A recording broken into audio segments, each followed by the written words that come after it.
అంటే గెలిచినప్పటికి కూడా vote percentage తక్కువ వచ్చింది. పాత బస్తీకి చూసుకున్నట్లయితే చాంద్రాయన్ గుట్ట మన అటు సైడ్ చూసినట్లయితే ఎంఐఎం ఎక్కువ ఉంటది, ఇక్కడ కొంచెం ప్రభావం తక్కువ ఉంది. సో ఎంఐఎం ఇంటర్నల్ గా కాంగ్రెస్ కి మద్దతు ఇస్తుందా, వాళ్ళు క్యాండిడేట్ నిలబెడతారా అనేది ఫస్ట్ క్వశ్చన్. మన టాపిక్ డైవర్ట్ మళ్ళీ చెప్తాను నేను క్లియర్ గా. సో ఇప్పుడు జూబ్లీహిల్స్ వచ్చేసరికి కులాల ఒక ప్రాతిపదికన ఇతర రాష్ట్రాల వాళ్ళు ఉన్నారు. అవును, దాదాపు 1,20,000 12,000 మైనారిటీ ఓటింగ్ ఉంది. అన్ని రకాల అన్ని క్రిస్టియన్ మైనారిటీ కలిపి 1,30,000. బీసీలు చాలా ప్రభావం ఉంది ఇక్కడ. 1,40,000 దాకా అన్ని కులాలు. దానిలో మున్నూరు కాపు ఎక్కువ ఉంది, ముదిరాజులు ఉన్నారు, యాదవ్స్ ఉన్నారు, రజకులు ఉన్నారు, చాలా తెలుగు ఆంధ్ర నుంచి వచ్చిన 2 ఆంధ్ర కాపులు ఉన్నారు. అయితే దీన్ని మేము కులాల వైజ్ కూడా డిస్ట్రిబ్యూట్ చేసి చూసినాం ఎట్లా ఉంటది, ఏ కులం ఎటు సపోర్ట్ చేస్తుంది. అయితే ఇక్కడ ఎవరికి టికెట్ ఇస్తారు అనే దాని మీదనే మేము ఫస్ట్ సర్వే చేసినాం. ఎందుకంటే ఒక టికెట్ అనౌన్స్ చేసిండు టీఆర్ఎస్, ఎందుకంటే సింపతి ఉంటది కాబట్టి మాగంటి గోపీనాథ్ గారి భార్య సునీత గారికి ఇచ్చేసినారు. అయితే ఇప్పుడు కాంగ్రెస్ టికెట్ ఎవరికి ఇస్తారు అనేది కామన్ గా రూలింగ్ గవర్నమెంట్ ఉన్నప్పుడు ఖచ్చితంగా ఆశావాహుల సంఖ్య ఎక్కువ ఉంటది. చాలా మంది ఉన్నారు. మా లిస్ట్ ప్రకారం ఒక 11 మెంబర్స్ వచ్చినారు. మామూలుగా 7 మీద లెక్కేసుకుంటే ఆయనకైతే ఎమ్మెల్సీ ఇస్తారని చెప్పేసి అజారుద్దీన్ గారు పక్కన పెట్టారు. Okay, no problem. కానీ నెక్స్ట్ క్యాండిడేట్స్ ఎంతమంది ఉన్నారని మన బయటకు వచ్చింది. ఇప్పుడు ఇంకా డే ఎక్స్టెంట్ అయిన కొద్ది ప్రతి ఒక్కరు కూడా ఎమ్మెల్యే క్యాండిడేట్ కిందనే వస్తున్నారు. అనుకూలంగా మైనంపల్లి హనుమంతరావు గారి పేరు కూడా ఇంకా లేట్ చేసిన కొద్ది ఇంకా వస్తారు. కాకపోతే ఏంటంటే ఇప్పుడు ఎందుకు డిసిషన్ తీసుకుంటున్నారు బీజేపీ వీళ్ళు అనేది, ఎందుకంటే వాళ్ళు కమ్మ వర్గానికి ఇచ్చినారు ఓసీకి. ఇక్కడ రెడ్డి కమ్యూనిటీకి ఇస్తారా ఓపెన్ లో, లేకపోతే వెల్మాకి ఇస్తారా, బీసీకి ఇస్తారా అని మా సర్వే ప్రకారం దాదాపు 70 to 80% అంటే మేము ఇంటెలెక్చువల్స్ కలిసినాం, మీలాంటి అంటే రోజు డిబేట్ లో ఉండే వాళ్ళని అనేక విశ్లేషణ చేసే వాళ్ళని చూసినాం, చాలా ప్రొఫెసర్స్ కలిస్తే BC is the best option for the Congress అనేది అర్థమైపోయింది జూబ్లీహిల్స్ లో. ఒకవేళ రెడ్డి ఉత్తర్ పోతే కూడా గెలుస్తుంది సినారియో. రంజిత్ రెడ్డి గారు కానీ బలమైన క్యాండిడేట్ సిఎన్ రెడ్డి గారు ఉన్నారు, కార్పొరేటర్, ఆయన టిఆర్ఎస్ నుంచి వచ్చినారు. బాబా ఫసీయుద్దీన్ మైనారిటీ నాయకుడు ఉన్నాడు, కానీ ఎక్స్ మేయర్, డిప్యూటీ మేయర్. అయితే ఇన్ని అన్ని సినారియో చూసుకుంటే ఒక ప్రాంతానికే పరిమితమై ఉన్నారు. ఇది Congress base election, Congress dash board ఉన్న ఎలక్షన్. అంటే కాంగ్రెస్ నడపాలి ఎలక్షన్. క్యాండిడేట్ పర్ఫార్మెన్స్ ఉంటది, కానీ కొంతవరకే ఉంటది. వీళ్ళ యావరేజ్ ఓటు 30% ఉంది అనుకోండి పార్లమెంటు అసెంబ్లీలో, దాదాపు 25% కాంగ్రెస్ పార్టీ డ్రైవ్ చేయాలి దీని ఎలక్షన్ క్యాండిడేట్ కంటే. సో క్యాండిడేట్లలో కూడా మేము సర్వే చేసినాం. ఫస్ట్ సర్వే ఓ రకంగా వచ్చింది, సెకండ్ సర్వే ఆశావాహులు పెరిగిన కొద్దీ సర్వే అనేది చాలా కష్టమైంది. అయితే మేము క్యాండిడేట్ పరం చెప్పకూడదు, కాకపోతే మేము ఎవరికి స్వతంత్ర సంస్థ కాబట్టి మేము చెప్పేస్తాము.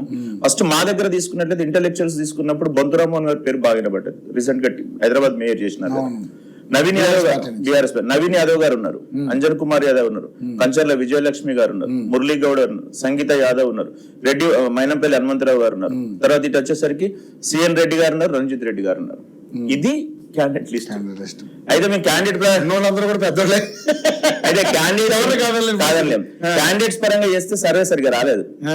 ఏ క్యాండిడేట్ ఇస్తే కాంగ్రెస్ గెలుస్తుంది, ఏ క్యాండిడేట్ ఇస్తే కాంగ్రెస్ ప్రాబబిలిటీస్ ఎక్కువ అవుతుంది, అవతల పార్టీ బీఆర్ఎస్ గానీ లేకపోతే బీజేపీ మీద ఎలాంటి ప్రభావం చూపెడుతుంది అని మేము reverse many to one function కి వెళ్ళినాం. అయితే వెళ్ళినప్పుడు ఫస్ట్ సర్వేలో నవీన్ యాదవ్ గారు 2% వచ్చేసింది. అయితే తర్వాత మళ్ళీ బొంతురామన్ గారు ఈ మధ్యలో యాక్టివ్ అయినారు. సరే కొత్తగా యాక్టివ్ అయినారు కదా, ప్రయత్నాలు చేస్తున్నారు కదా, మేము ఆయన మీద కూడా సర్వే చేస్తే ఆయన తెలంగాణ మొదటి మేయర్ గా, హైలీ ఎడ్యుకేటెడ్ గా, ఉస్మానియా యూనివర్సిటీకి రిలేటెడ్ గా ఉన్నటువంటి వాళ్ళ భార్య శ్రీదేవి గారు, చర్లపల్లి కార్పొరేటర్, ఇక్కడ అసెంబ్లీ నుంచే ఉంది ఆమె, వాళ్ళ అమ్మగారు ఊరు. ఆమె యాదవ సంఘానికి వైస్ ప్రెసిడెంట్ గా వర్క్ చేస్తున్నారు. సో అక్కడ 2 కులాలు వాళ్ళ ఇంట్లో, ఒకటి మున్నూరు కాపు, ఒకటి యాదవ. తర్వాత ఆయనకు అన్ని రకాల ఎంఐఎం వాళ్ళతో సంబంధాలు ఉన్నాయి, ఎందుకంటే మేయర్ గా చేసింది కాబట్టి ఆయన ఓన్ సైన్యం ఉంది. ప్లస్ బీఆర్ఎస్ పార్టీ స్ట్రాటజీస్ తెలిసిన వ్యక్తి, కేటీఆర్ కు కేసీఆర్ కు అత్యంత సన్నిహితుడు. ఇప్పుడు కాంగ్రెస్ పార్టీ వాళ్ళకి కావాల్సింది ఏంటంటే ఎవరు కొత్త ఎవరు పాత కాదు, ఫస్ట్ ఎలక్షన్ గెలవాలి. That is the mandatory. 3 పార్టీలకు కూడా చాలా కీలకం ఇది. చెప్తాం మనం ఒక్కొక్కటి వివరిస్తా. సో దీంట్లో బొంతురామన్ గారికి వచ్చిన దాంట్లో ఏంటంటే హైలీ క్వాలిఫైడ్, హైలీ ఇంటెలెక్చువల్స్. అంటే Jubilee hills the brand image. అంటే జూబ్లీ హిల్స్ అంటే ఒక రకమైన బ్రాండ్ ఉంటది. అంటే అది సెలబ్రిటీ ద్వారా వచ్చిందా, లేకపోతే హార్ట్ ఆఫ్ ద సిటీ ఉందా, లేకపోతే మన మామూలుగా అందరు ఎమ్మెల్యేలు, ఎంపీలు, మినిస్టర్స్ ఇక్కడ నివసిస్తారో వాళ్ళు వచ్చిందా, స్టార్టింగ్ నుంచి పుట్టిన దగ్గర జూబ్లీ హిల్స్ అంటే ఒక రకమైన, ఎక్కడ జూబ్లీ హిల్స్ అంటే ఒక ప్రత్యేక. సో అలా బొంతురామన్ గారి దాంట్లో హైయెస్ట్ మాకు పాజిటివ్స్ కనిపించినాయి. తర్వాత సెకండ్ సర్వేలో, ఫస్ట్ సర్వేలో వేరే వచ్చింది, సెకండ్ సర్వేలో కనిపించేసరికి మళ్ళీ ఒకసారి ట్రై చేసినాం. ఇంటెలెక్చువల్స్ అడిగినాం ఎట్లా చేస్తే ఎట్లా ఉంటుంది. ఆయన కొంత ఓన్ ప్రైవేట్ గా కూడా ఉంది, అన్ని కార్పొరేటర్లు కూడా కొంత సైన్యం ఉంది, మేయర్ గా చేసినారు కాబట్టి కొద్దిగా ఛాన్సెస్ ఉన్నాయి. కొద్దిగా 1-2 నెగిటివ్స్ ఏంటంటే నాన్ లోకల్ అనేది వచ్చింది. ఇప్పుడు మాగంటి గోపీనాథ్ గారు ప్రత్యేకంగా లోకల్ ఏం కాదు, అంటే లోకల్ నాన్ లోకల్ అనేది హైదరాబాద్ లో పెద్దగా వర్తించదు. అదొక ఫీలింగ్ మనకు పొన్నం ప్రభాకర్ గారు మొన్న అప్పుడు చెప్పారు కదా లోకల్ కాంగ్రెస్ ప్రాముఖ్యత, అదొకటి. ఆయన ఇప్పుడు ప్రోటోకాల్ ప్రకారం ఏ సభలో కూర్చోలేడు, ఓపెనింగ్స్ రాలేడు, ఎందుకంటే ఆయన కార్పొరేటర్ కాదు కదా. సో ప్రజలందరూ ఏంటంటే ఎవరికి వారు అభివృద్ధి కార్యక్రమాలు పాల్గొంటారు కాబట్టి ఆయన ఒక స్టెప్ బిహైండ్ గా ఉన్నాడు, అదొకటి. తర్వాత ఏంటంటే కొద్దిగా రీసెంట్ గా జాయిన్ అయినటువంటిది ఈ జాయిన్ అయ్యాడు అనేది ఈ మూడు కాంగ్రెస్ పార్టీకి సంబంధం లేని వ్యక్తి ఒకప్పుడు ఫస్ట్ నుంచి కూడా బీఆర్ఎస్ లో ఉన్నాడు. కానీ ఇప్పుడు చాలా మంది ఈ రోజు జాయిన్ రేపైన వాళ్ళకి కూడా మినిస్టర్ చేసిన సందర్భాలు ఉన్నాయి. అంటే అది పెద్ద ప్రతిబంధకం అని అనుకోని ఈ జూబ్లీ హిల్స్ వరకు సాక్షాత్ ముఖ్యమంత్రి గారే కదండి, క్లియర్ గా మనకి ఎగ్జాంపుల్ అదే చెప్పుకోవచ్చు. ప్రతిబంధకం కాదు, ఎందుకంటే వీళ్ళు గెలుపు గుర్రం కోసం ప్రయత్నం చేస్తారు. ఈ 11 మంది ఇప్పుడు రన్నింగ్ రేస్ లో ఉన్నారు, ఎవరికి వారు ఓటర్లు జమ చేస్తారు. వీళ్ళని ఎట్లా కోఆర్డినేషన్ చేస్తారు మిగతా 10 మందిని? ఈ 10 మంది వింటారా వాళ్ళకి ఇక్కడ అకామిడేట్? ఇప్పుడు 10 మంది మీద మీరు సర్వే చేశాం. అంటే అదొక రామ్మోహన్ గారికి ఒకరికి కొంచెం అంటే మేము పేర్లు చెప్పినప్పుడు ఎక్స్ప్లెయిన్ చేయమన్నప్పుడు మీలాంటి విశ్లేషణ చేసినప్పుడు ఇది అయితే ఎట్లుంటది అంటే ఒక్కొక్కరికి ఒక 20 నిమిషాలు టైం ఇస్తే ఇప్పుడు కొంతరామ్మన్ గారు కొంచెం ముందంజలో ఉంది. అయితే నవీన్ యాదవ్ గారు కూడా ఉంది. నవీన్ యాదవ్ గారికి ఏంటంటే హై ఇంటెలెక్చువల్స్ లో కాకుండా మామూలుగా బస్తీలో ఒకటి 3 సార్లు ఎలక్షన్స్ లో పోటీ చేసి తను.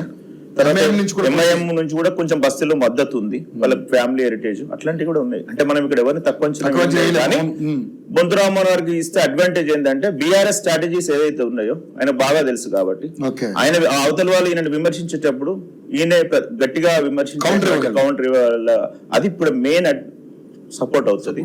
తర్వాత కంచర్ల విజయలక్ష్మి గారు ఈ మధ్యలో కొత్తగా వచ్చినారు, ఆర్థికంగా బల చారిటీస్ ఉన్నాయి, ఓల్డ్ హెరిటేజ్ ఉంది ఎప్పుడో 74లో. కాకపోతే ఏంటంటే ఈ ఎలక్షన్స్ ఇప్పుడు రంజిత్ రెడ్డి గారు ఉన్నారు, సిఎన్ రెడ్డి గారు అయితే బ్రహ్మాండం కష్టపడుతున్నారు.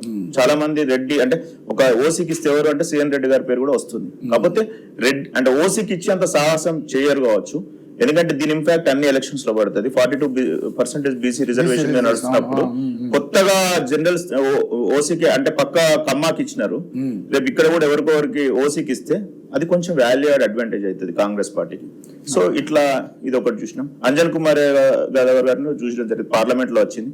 కాకపోతే ఏంటంటే అనిల్ యాదవ్ గారు వాళ్ళ ఎంపీ ఉన్నారు కదా, ఒక 2 సీట్లు ఎందుకు ఒకరికి అకామిడేట్ చేసిన ఫీలింగ్స్ కొంతమంది కాంగ్రెస్ కార్యకర్తలు కూడా చెప్పడం జరిగింది. సో ఇట్లా తీసుకుంటే పోతే అందరికి వాల్యూ అడుస్తున్నాయి. మురళీగౌడ్ గారు, సంగీత యాదవ్ గారికి ఒకరికి బలము ఒకరికి బలహీనత ఉంది.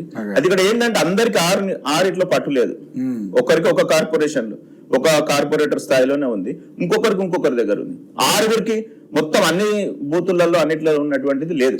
కాకపోతే నవీన్ యాదవ్ గారికి ఒక అడ్వాంటేజ్ ఏంటంటే లాస్ట్ 2 ఎలక్షన్స్ అటెంప్ట్ చేసింది కాబట్టి అన్నిట్లో బూతుల్లో కొంచెం తెలిసే అవకాశం ఉంటుంది. సరే తక్కువ ఓట్లు వచ్చినాయా ఎక్కువ ఓట్లు వచ్చినాయి కాదు, కానీ ఇండిపెండెంట్ గా ఎంఐఎం ద్వారా ఇండిపెండెంట్ చేసింది కాబట్టి ఆయనకు కొద్దిగా అవగాహన ఉంటుంది. అదొకటి చిన్న, అది కాంగ్రెస్ పార్టీ ఇప్పుడు ఎట్లా చూసుకుంటుంది కాబట్టి అంటే పార్టీ టేకప్ చేసింది ఎలక్షన్, ఓన్ ఇండిపెండెంట్ గా డిసిషన్ తీసుకోవడానికి ఏమి ఉండదు. ఇప్పుడు బీజేపీ కానీ టీఆర్ఎస్ కానీ కాంగ్రెస్ కానీ party has decide every poll management booth management ఇవన్నీ